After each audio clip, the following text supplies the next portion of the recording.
کو چند گھنٹے باقی رہ گئے ہیں۔ ہیلری اور ٹرمپ نے آخری مارکے کے لیے کمر کس لی ہے۔ پہلے 2 مباحثوں میں ہیلری نے عوام کا اعتماد جیتا، لیکن ٹرمپ کے ستارے گردش میں رہے۔ جنسی اسکینڈلز کی ٹیپ سامنے آنے کے بعد ریپبلکن امیدوار کی ساکھ بری طرح متاثر ہوئی ہے۔ ایک کے بعد ایک الزامات کے بعد ڈونلڈ ٹرمپ پر دباؤ بڑھ چکا ہے اور ہیلری کامیابی سے اقتدار کی جانب گامزن ہے۔ ٹرمپ نے بالآخر ہیلری کی ای میلز اور انتخابی دھاندلی سمیت تنقید کا کوئی بھی پہلو نہ چھوڑا، یہاں تک کہ آخری مباحثے میں ہیلری پر منشیات کے استعمال کا بھی الزام عائد کیا۔ دوسری جانب صدر باراک اوباما نے انتخابی دھاندلی سے متعلق الزامات مسترد کرتے ہوئے کہا کہ ٹرمپ بہانے بازی بند کریں، اپنی ہار کی ذمہ داری کسی پر ڈالنے کا مطلب ہے کہ آپ صدارت کے اہل ہی نہیں۔ صدر اوباما کا کہنا ہے کہ کسی صدارتی امیدوار کا انتخابات سے پہلے ہی امریکی الیکشن کو متنازع بنانے کی کوشش بہت انوکھی ہے۔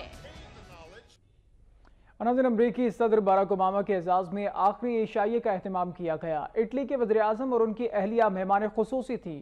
اوباما نے کالے رنگ کا سوٹ زیب تن کر رکھا تھا، جبکہ سرخ جھلملے کپڑوں میں خاتون اول مشیل اوباما نے تقریب کو 4 چاند لگا دیے۔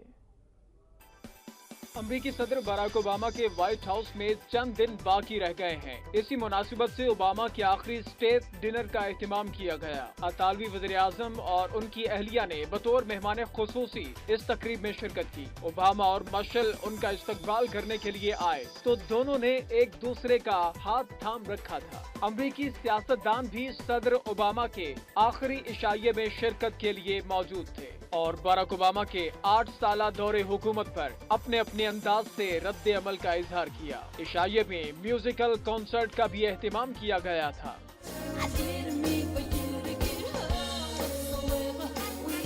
واشنگٹن ڈی سی میں ہونے والے اسٹیٹ ڈنر میں جب اوباما اپنی اہلیہ مشل کے ہمراہ داخل ہوئے تو تقریب میں موجود تمام